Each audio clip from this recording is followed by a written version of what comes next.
করেন বলেন তো, যারা মাছ বাজারে থাকে এরা বেশি ধনী, এরা টাকাওয়ালা, এরা মানে বেশি বড়লোক, না স্বর্ণের দোকানে যারা থাকে এরা বড়লোক? স্বর্ণের দোকানে।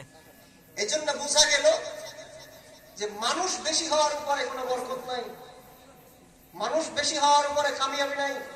ধর্মীয় মাহফিলে যদিও মানুষ কম হয়, এই মজলিসের দাম আছে। এই মজলিসে যতক্ষণ পর্যন্ত বান্দা বসে থাকবে তার আমল নামায় ফেরেশতারা সওয়াব লিখতে থাকবে। এই মজলিসে যতক্ষণ বান্দা বসে থাকবে উলামায়ে কেরামের চেহারা দেখবে, তার সগীরা গুনাহ আল্লাহ তাআলা মাফ করতে থাকবে। সুবহানাল্লাহ। এটা হলো এই মজলিসের বৈশিষ্ট্য। আজকে এই মাদ্রাসায় 12 জন ছাত্রের দস্তারবন্দি উপলক্ষে মাহফিল।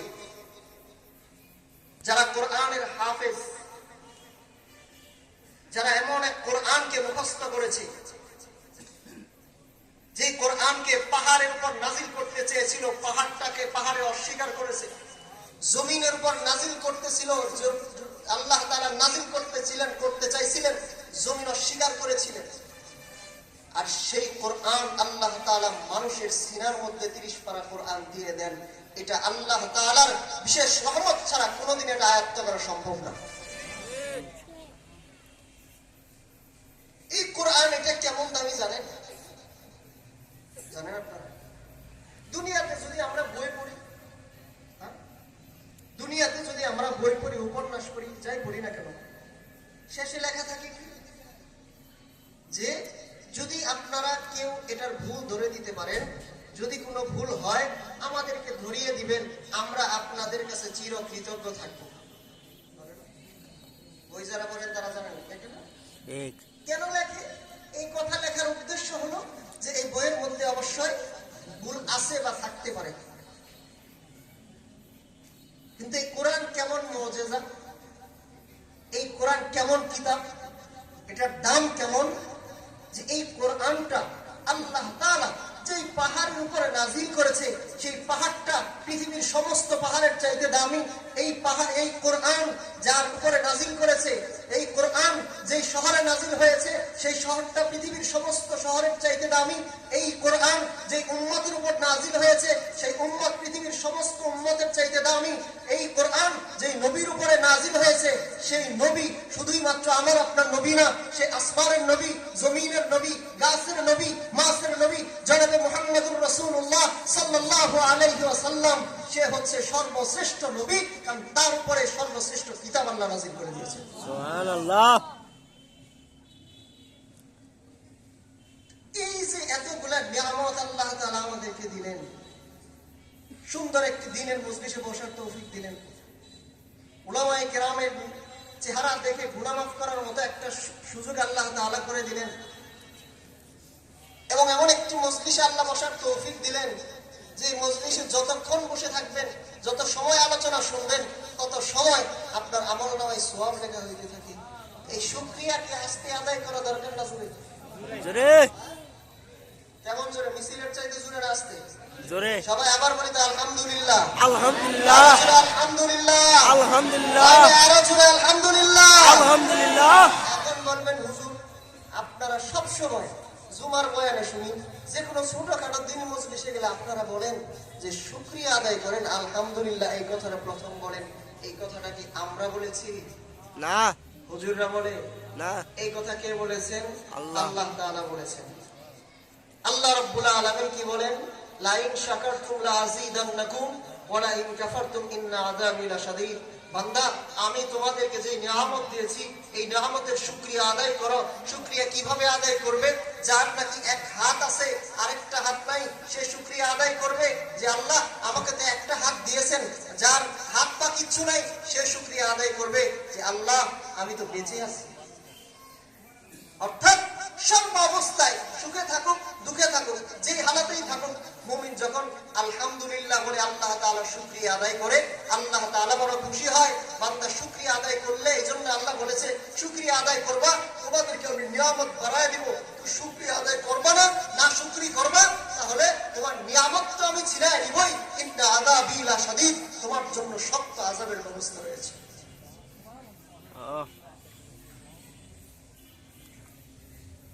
এই জন্য আল্লাহ রাব্বুল আলামিন বলেন, যদি কোনো মানুষকে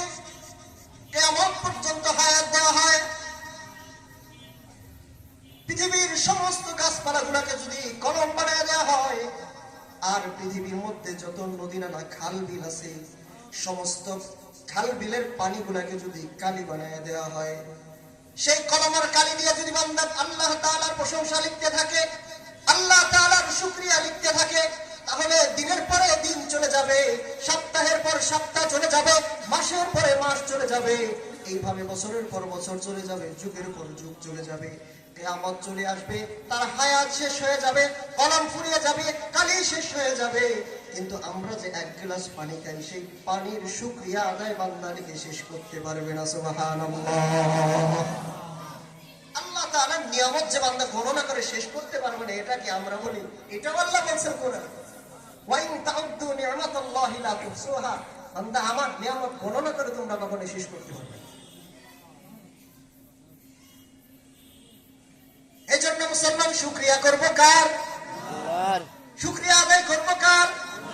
গোলামি করব কার? আল্লাহর। হুকুম মানব কার? আল্লাহর। আইন মানব কার? আল্লাহর। আল্লাহ তৌফিক দান করুন। আমিন। যে কথা জবানে উচ্চারণ করেছি আল্লাহ তাআলা এটা আমল করার তৌফিক দান করুন। আমিন। এখন তো মুখে মুখে স্বীকার করি হলো আল্লাহর গোলাম, কিন্তু গোলামি করে মানুষের আস্তে কোন কেন?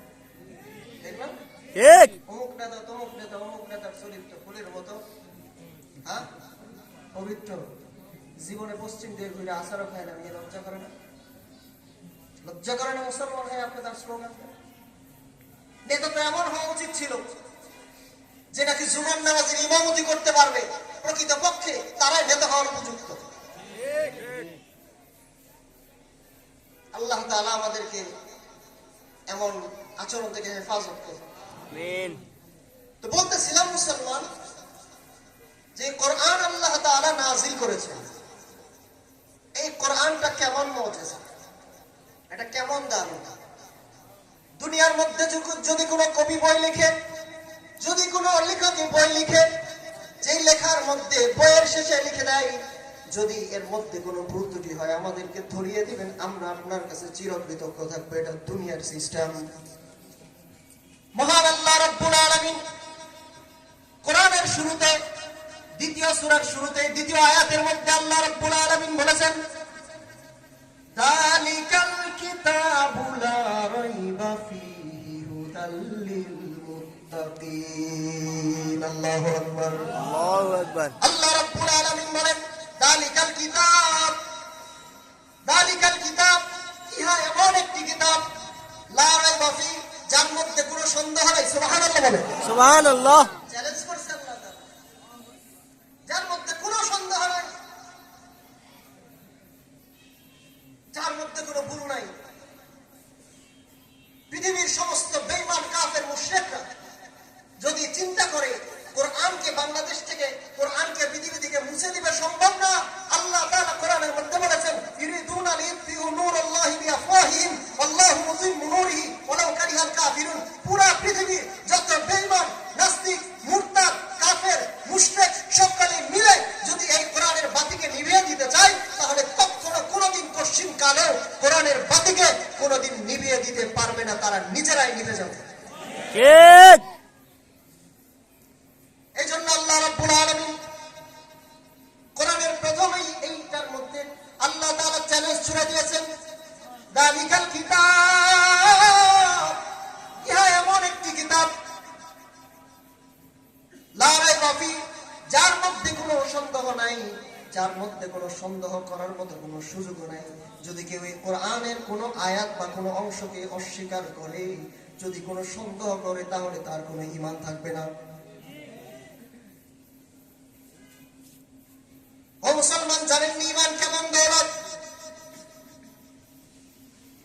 আল ঈমানু ওয়া তাসদীকু বিল জিনান ওয়াল ইকরারু বিল লিসান ওয়াল আমালু বিল আরকান। ঈমান হলো মুখে বলা এবং সেটাকে অন্তরে বিশ্বাস করা, ধারণ করা। ওয়াল আমালু বিল আরকান, যে সেটা আমলে পরিণত করার নামই হলো ঈমান। মুমিন যখন বলেছে লা ইলাহা ইল্লাল্লাহ, আল্লাহ ছাড়া কোনো মাবুদ নেই, মুহাম্মাদুর রাসূলুল্লাহ, হযরতে রাসূল আরবী সাল্লাল্লাহু আলাইহি ওয়াসাল্লাম আল্লাহ তাআলার বান্দা এবং তার রাসূল। এই কথা যখন বান্দা মুখে বলেছে, তার অন্তরের মধ্যে বিশ্বাস করেছে কি? যে সাতটা বিশ্বাসের নাম হচ্ছে ঈমান। প্রথমত তিনটা কাজ, এরপরে সাতটা বিশ্বাস। আমানতু বিল্লাহ ওয়া মালাইকাতিহি ওয়া কুতুবিহি ওয়া রুসুলিহি ওয়াল ইয়াউমিল আখির ওয়াল কদরি খাইরিহি ওয়া শাররিহি মিনাল্লাহি তাআলা ওয়াল বাসি বাদাল মাউত। এই জন্য বলতেছিলাম মুসলমান, আল্লাহ রাব্বুল আলামিন কিতাবের শুরুতেই বলে দিয়েছেন যাতে মানুষের মানতে কোনো সমস্যা না হয়, মানুষ যেন নির্দ্বিধায় নির্বিঘ্নে, শয়তান যেন তাকে কখনোই পথভ্রষ্ট না করতে পারে, কোরআনের রাস্তায় যেন মানুষ সঠিকভাবে চলাচল করতে পারে, চলতে পারে, এই কোরআনকে যেন পরিপূর্ণভাবে মানতে পারে, মনের মধ্যে যেন কোনো সন্দেহ না আসে। এই জন্য আল্লাহ তাআলা প্রথমে এইটার জন্য আল্লাহ তাআলা চ্যালেঞ্জ করে দিয়েছেন, যালিকাল কিতাবু লা রাইবা ফীহি, ইহা এমন একটি কিতাব যার মধ্যে কোনো সন্দেহের অবকাশ নেই। হুদাল লিল মুত্তাকিন, এইটা হচ্ছে তাদের জন্য হেদায়েত যারা মুত্তাকিন। তাহলে কোরআন যদি সেই কিতাব হয় যে কিতাবটা সবার জন্য হেদায়েত, যে কোরআন কাফেরের জন্য হেদায়েত সে যদি মানে, মুশরিকের জন্য হেদায়েত সে যদি মানে, কিন্তু এখানে বলা হয়েছে কার কথা? হুদাল লিল মুত্তাকিন, যারা মুত্তাকি তাদের কথা। এটা হলো ফলাফলের দিক থেকে, এটা ফলাফলের দিক থেকে। এই জন্য বলতেছিলাম মুসলমান, আপনি চিন্তা করে দেখেন,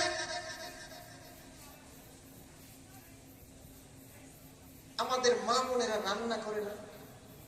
রান্না করে না? করে। আরে এমন ভাবে কোন মনে রান্না ওরা করে না? করে।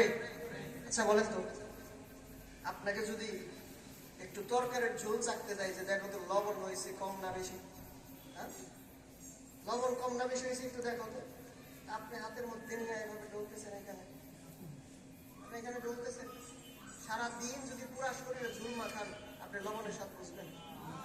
হ্যাঁ, উল্টোতে আপনার শরীর জ্বালা পোড়া ধরে যাবে, ঠিক আছে না?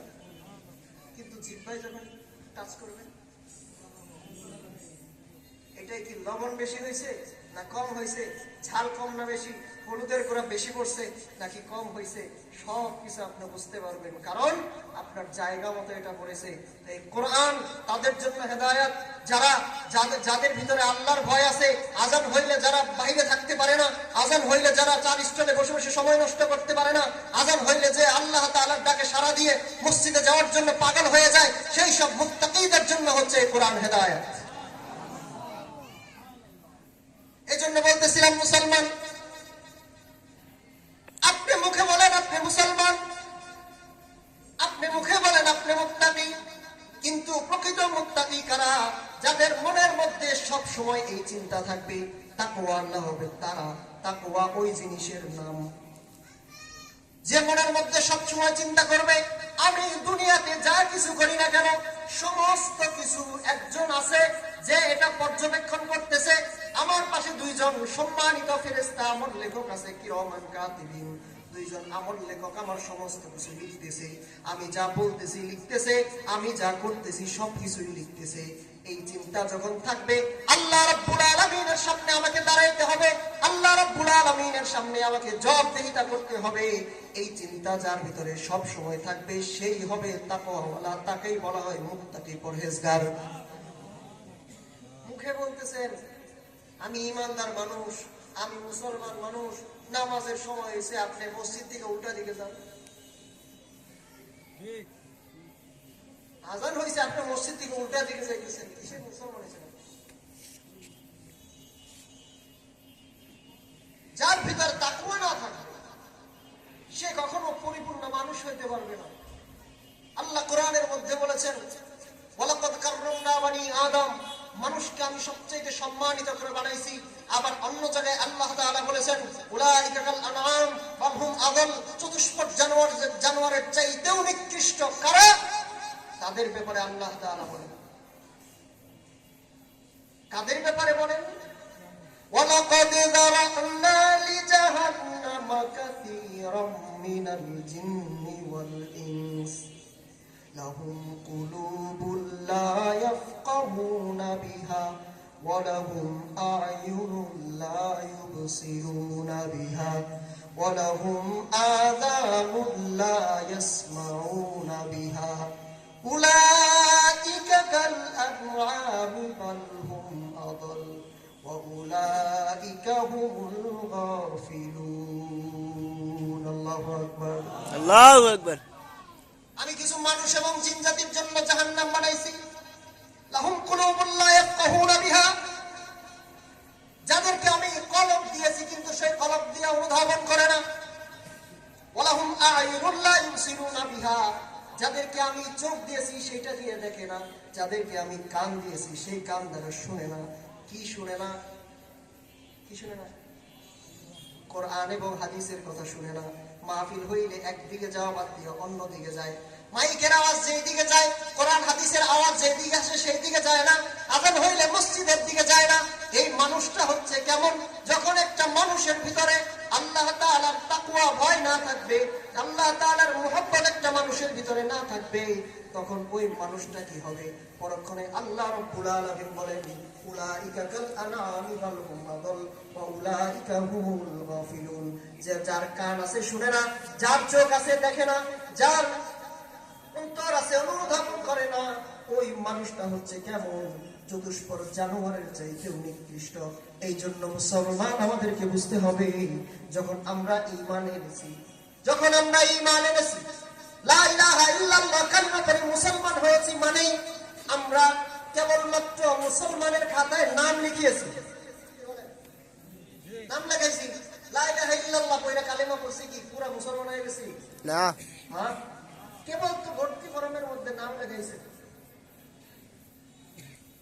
কারণ যদি কোন স্কুল বা ভার্সিটিতে কোন ছাত্র ভর্তি হয়ে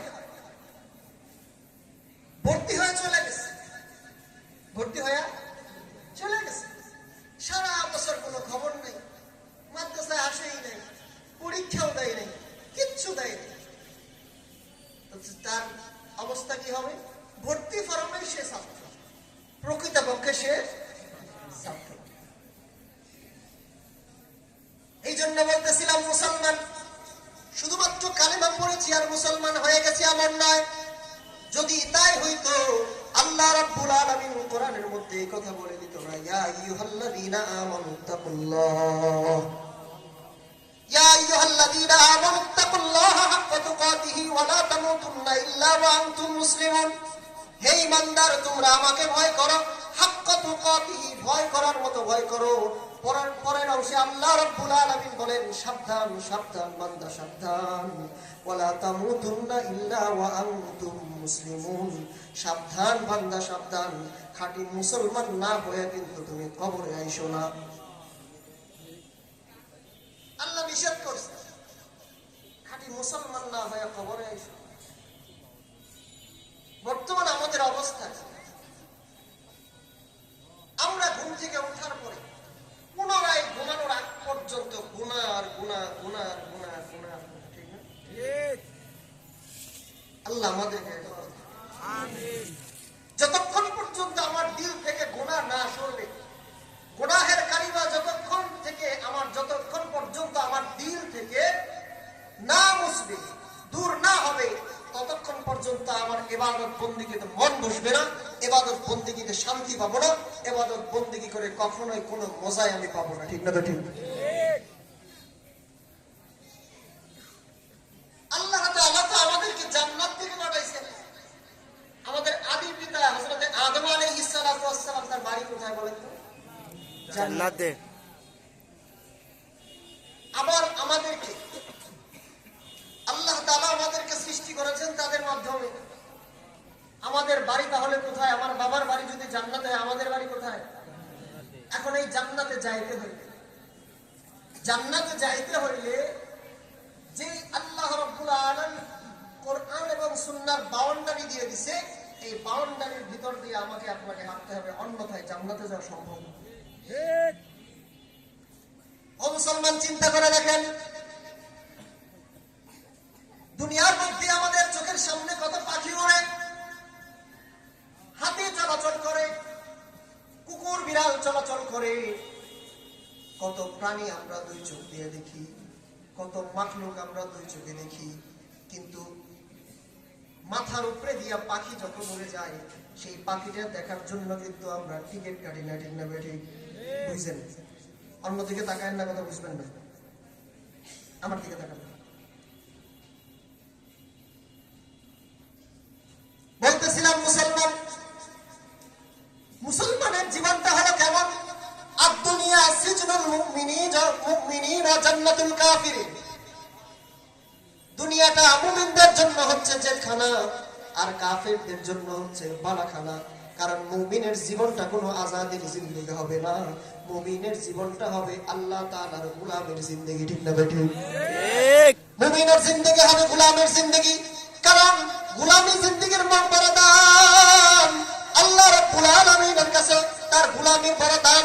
আল্লাহ রাব্বুল আলামিনের ফরমাবরদারি যে করে, তার আল্লাহ তাআলার দরবারে অনেক দাম।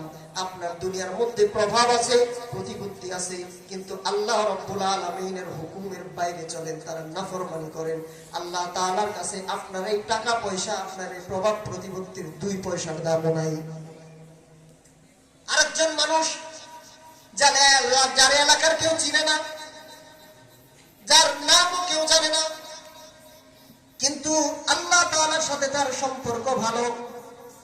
কেমন সম্পর্ক? সে রাত্রিবেলা তাহাজ্জুদে আল্লাহ তাআলার কুদরতি পায়ে সিজদা করে সময় কাটায়। আযান হইলে সে দুনিয়াবি কোনো কাজে আর লিপ্ত থাকতে পারে না, মসজিদে চলে যায়। এবং সে সব সময় চিন্তা করে, আল্লাহ রাব্বুল আলামিনের সামনে আমাকে একটা সময় দাঁড়াইতেই হবে। এই ভেবে আল্লাহ রাব্বুল আলামিনের ভয়ে যার অন্তর সব সময় পরিতৃপ্ত থাকে, আল্লাহ তাআলার ভয়ে যার অন্তরটা পরিপূর্ণ থাকে, সেই বান্দাটার আল্লাহ রাব্বুল আলামিনের কাছে বড় দাম। কারণ সে যা খুশি তা করতে পারবে না, আল্লাহর সামনে দাঁড়াইতে হবে। সে যা মনে চায় তা খাইতে পারবে না, আল্লাহ তাআলার সামনে দাঁড়াইতে হবে। যে যেভাবে ইচ্ছা সেইভাবে চলতে পারবে না, তার ভিতরে চিন্তা আছে আল্লাহ রাব্বুল আলামিনের সামনে আমাকে দাঁড়াইতে হবে। এই জন্য মুসলমানের দাম আল্লাহ তাআলার কাছে তখন বেশি হয় যখন ওই মুসলমানরা আল্লাহ তাআলার গোলাম হয়। বুঝতে পারছেন কথা? আল্লাহর গোলামি যে বান্দা করে, তার আল্লাহ তাআলার কাছে দাম হয়। বলতেছিলাম মুসলমান, আজাদ পাখি কিন্তু আপনি টাকা দিয়ে টিকিট কেটে দেখেন না, আজাদ বানর গুলো কিন্তু আপনি টাকা পয়সা দিয়ে দেখেন না, আজাদ কোন বস্তু কিন্তু আপনি টাকা দিয়ে দেখেন না। কিন্তু চিড়িয়াখানার মধ্যে যে বানরটা খাঁচার মধ্যে বন্দী, ওই বানরটা দেখার জন্য কিন্তু আপনি টাকা খরচ করে যান, ঠিক না বেঠিক? ঠিক। যে কাক বাইরে অহরহ অভাব নাই, সেই কাক দেখার জন্য চিড়িয়াখানায় যায়, বলে কাকটা কাক তো দেখলাম, এটা আমার কই সব দেখলাম, কাক তো দেখলাম না। এমন হয় না? 2-1জনই বলেন, সবাই বলেন হয় না? হয়। কারণ খাঁচার ভিতরে বন্দী তো তার দাম হয়ে গেছে, দাম বাইরে গেছে। হাসির খোরাকের জন্য বলছিলাম মুসলমান, একজন মানুষ যখন কোরআন এবং সুন্নাহর মধ্যে নিজেকে আবৃত করবে, মাথা থেকে পা পর্যন্ত রাসূলের সুন্নাহ দিয়ে নিজেকে সাজাবে, ওই মানুষটার এত দাম, এত দাম। ওই মানুষটা রাত্রেবেলা যায় না, মাঝে বসে বসে আল্লাহ তাআলার কাছে যা চাইবে আল্লাহর সাথে সাথে তা দিয়ে দিবে। ও মুসলমান, সারা বিশ্বকে করোনা ভাইরাস একেবারে অবস্থা খারাপ করে দিয়েছিল, ঠিক না ঠিক? এই চোখে দেখছেন না? কিন্তু এত উন্নত ব্যবস্থার যে দেশগুলো হার হয়ে গেছে, মুশরিকরা কাফেররা রাস্তায় এসে সিজদায় পড়ে গেছে, আমাদের বাংলাদেশে এত উন্নত প্রযুক্তি নাই, এত উন্নত ব্যবস্থা নাই, এত প্রোটেক্টর নাই, এত ভেন্টিলেটর নাই, এত চিকিৎসা ব্যবস্থা উন্নত না, কিন্তু বাংলাদেশে তুলনামূলক কিছুই হয় না। এমনি ও মুসলমান, চিন্তা করে দেখেন, নামাজীর সংখ্যা অন্য জায়গার চাইতে বাংলাদেশে বেশি, মসজিদ মাদ্রাসা অন্য রাষ্ট্রের চাইতে বাংলাদেশে বেশি, হাফেজের সংখ্যা অন্য অন্য রাষ্ট্রের চাইতে বাংলাদেশে বেশি, মসজিদের শহর হচ্ছে বাংলাদেশ। যার কারণে আল্লাহ রাব্বুল আলামিন এই আল্লাহ তাআলার গোলামদের কারণে বাংলাদেশের মধ্যে এত বড় কোনো আসর কিন্তু করোনার কারণে পড়ে নাই, ঠিক না বেঠিক? আরে ভাই, আমরা তো নাকে তেল দিয়ে ঘুমাইছি, চাকরি বাকরি কিছু ছিল না, ঘুমায় গেছি, সারা দিন রাত 24 ঘন্টা ঘুমাইছি আর গুনাহের কাজে সময় নষ্ট করেছি। কিন্তু বাংলাদেশের মধ্যে এমন কিছু বুজুর্গ উলামায়ে কেরাম আছে, বাংলাদেশের মধ্যে এমন কিছু আল্লাহর পাগল, আল্লাহর গোলাম বান্দারা আছে, যারা করোনার মধ্যে চোখের পানি ফেলে ফেলে রাত্রেবেলা যায় নামাজ ভিজায় দিত। তো আমরা নিঃসন্দেহে বলতে পারি, ওইসব আল্লাহর প্রিয় বান্দাদের চোখের পানির বরকতে এই বাংলাদেশে করোনায় কোনো প্রভাব ফেলতে পারে নাই। বিশ্বাস হয়? বিশ্বাস করলেও সত্য, না করলেও সত্য। আমাদের অনেক উস্তাদরা আছে, মুরব্বী হয়ে গেছে, কোরআন তেলাওয়াত ছাড়ে না, চোখের পাওয়ার কমে গেছে, কোরআন তেলাওয়াত ছাড়ে না। যেমন পাশে বসে আছে আজকে আমাদের সভাপতি, কোরআনের একজন উজ্জ্বল নক্ষত্র, সবাই বলি আলহামদুলিল্লাহ। যার ছাত্র হওয়ারও যোগ্যতা রাখি না, তার সামনে কথা বলতেছি, বেদবি হয়ে যায় কিনা হুজুর মাফ করবেন। কিন্তু বিষয় হলো যে সারা বাংলাদেশ নয়, সারা পৃথিবীতে কোরআনের খেদমত করতেছে। বাংলাদেশ এমন একটি দেশ, যে দেশটা ছোট কিন্তু এই দেশের মানুষের ঈমানের পাওয়ার এত বেশি, কোরআন পড়ার এত আগ্রহ, যার কারণে আল্লাহ রাব্বুল আলামিন এইসব মাদ্রাসার কারণে, যে এইসব উলামায়ে কেরামের কারণে, কোরআনের খাদেমদের কারণে, তাদের মেহনতের বরকতে বাংলাদেশকে সারা বিশ্বের মধ্যে কোরআন প্রতিযোগিতায় বাংলাদেশের মানকে সমুন্নত করে বারবার প্রমাণ করে দিচ্ছে যে বাংলাদেশের মানুষ কোরআন প্রেমী। পৃথিবীর সমস্ত রাষ্ট্রের সব মানুষের চাইতে বেশি কোরআন প্রেমী হচ্ছে আমাদের বাংলাদেশে, ঠিক না ঠিক? কোনো সন্দেহ নাই। আর এর ভূমিকা পালন করতেছে যে আপনাদের সামনে আজকে যে মাদ্রাসার মাহফিল হইতেছে, এইসব মাদ্রাসাগুলা আপনাদের পাশে আছে চারাবাগ বড় মাদ্রাসা। আপনাদের মাদ্রাসায়, আপনাদের এলাকায় মাদ্রাসার অভাব নাই। আজকে হাফেজ তাকরিম, গত কয়েকদিন আগে আসলে হাফেজ মুয়াজ, যদিও বাংলাদেশে সরকারি ভাবে তাদের কোনো সম্বর্ধনার ব্যবস্থা করা হয় না, কিন্তু আল্লাহ রাব্বুল আলামিন বলেন বাংলাদেশের ছোটখাটো সম্বর্ধনা এদের লাগবে না। রাষ্ট্রীয় ভাবে বহির্বিশ্বে তাদেরকে প্রধানমন্ত্রীরা আইসা আইসা তাদের হাতে চুমা দেওয়া যায়, তাদের কপালে চুমা দেওয়া যায়, প্রমাণ করে দেয় দেখো বাংলাদেশের ছোট রাষ্ট্রের এরা যদি এই কোরআন প্রেমীদের, এই বিশ্বজয়ী হাফেজদেরকে মূল্যায়ন নাও করে, সারা বিশ্বের মধ্যে এটাকে আল্লাহ তাআলা প্রমাণ করে দিয়ে দেখায় দিছে যে কোরআন যারা শিখে আর যারা শিখায় এরা কখনো কম দামি হয় না। কারণ রাসূল আরবি সাল্লাল্লাহু আলাইহি ওয়াসাল্লাম হাদিসের মধ্যে বলেছেন, খায়রুকুম মান তাআল্লামাল কুরআনা ওয়া আল্লামা, যা তোমাদের মধ্যে সর্বোত্তম ওই ব্যক্তি যারা কোরআন শিখে এবং যারা শিক্ষা দেয়, এর মধ্যে কোনো সন্দেহ নেই। তো সেই কোরআনের শিক্ষার প্রতিষ্ঠান হলো সাউতুল মদিনা মডেল মাদ্রাসা, যেটা আপনাদের মধ্যে বিদ্যমান। আমি এই মাদ্রাসা আলহামদুলিল্লাহ আজকে অনেক বছর যাবৎ সম্পৃক্ত। মাদ্রাসার যে হাসান ভাই, আপনাদের এই মাদ্রাসার বড় হুজুর, প্রতিষ্ঠাতা পরিচালক, আমি তার প্রশংসা করে ছোট করবো না, বাস্তবতা বলতেছি। আমরা তো সারা বাংলাদেশে আলহামদুলিল্লাহ মাহফিল করে বিভিন্ন মাদ্রাসায় যাওয়া হয়, দেখা হয়, বোঝা হয়। আমি তার মধ্যে মাদ্রাসা নিয়ে, মাদ্রাসা শিক্ষা নিয়ে, বর্তমান শিক্ষা ব্যবস্থা নিয়ে তার মাথার মধ্যে ব্যতিক্রম কিছু চিন্তা ভাবনা দেখেছি, যে চিন্তা ভাবনাটা সচরাচর পাওয়া যায় না। আজকে আপনারা দেখবেন কিছুক্ষণ পরে তাদের প্রদর্শনী। এই প্রদর্শনী আপনাদেরকে দেখানোর জন্য মুখস্থ করা হয় নাই, একেবারে সার্বক্ষণিক ভাবে তাদেরকে উস্তাদ দিয়া, মেহনত করাইয়া, একেবারে বাস্তবিক ভাবে তাদেরকে শেখানো হয়েছে যে এই মাদ্রাসায় কি শিক্ষা দেওয়া হয়, কি পড়ানো হয়, এদের কারিকুলাম কি, শিক্ষা কারিকুলাম কি, সমস্ত কিছু আপনারা নিজের চোখে দেখতে পারবেন ইনশাআল্লাহ কিছুক্ষণ পরে। রাজি আছেন সবাই? ঠিক। বলতেছিলাম মুসলমান, মহান আল্লাহ রাব্বুল আলামিন এই কোরআনকে নাযিল করে দিয়েছেন, মনে আছে নি? প্রথমেই আল্লাহ তাআলা বলে দিয়েছেন যালিকাল কিতাবু লা রাইবা ফি, এই কোরআনের মধ্যে কোনো সন্দেহের অবকাশ নাই। ইহা এমন একটি কিতাব যার মধ্যে কোনো সন্দেহ নাই। হুদাল লিল মুত্তাকিন, এই কোরআনটা মুত্তাকিদের জন্য হেদায়েত। মুত্তাকি কারা হবে? মধ্যে সর্ব অবস্থায় সব কাজে সব সময় মনে হবে যে আল্লাহ তাআলার সামনে আমাকে দণ্ডায়মান হতে হবে। এই ভয়ে যারা চলবে, এই ভয়ে যারা থাকবে, তারাই হবে মুত্তাকি, তাদের জন্য এই কোরআনটা হেদায়েত হবে। কারণ আপনি যদি একজন কাফেরের সারা দিন কোরআনের আয়াত পড়েন, নাস্তিকদের সামনে যদি সারা দিন আয়াত পড়েন, কারণ ওর ভিতরে ভয় নেই, ওর বিশ্বাস নেই। গত কয়েকদিন আগে আমার সাথে একজনের কথা হয়েছে, কয়েকজন গান বাদ্য হারাম, এটা কই পাইছে? গান বাদ্য হারাম, এটা কই পাইছে? এই প্রশ্নটা একটা কমন প্রশ্ন।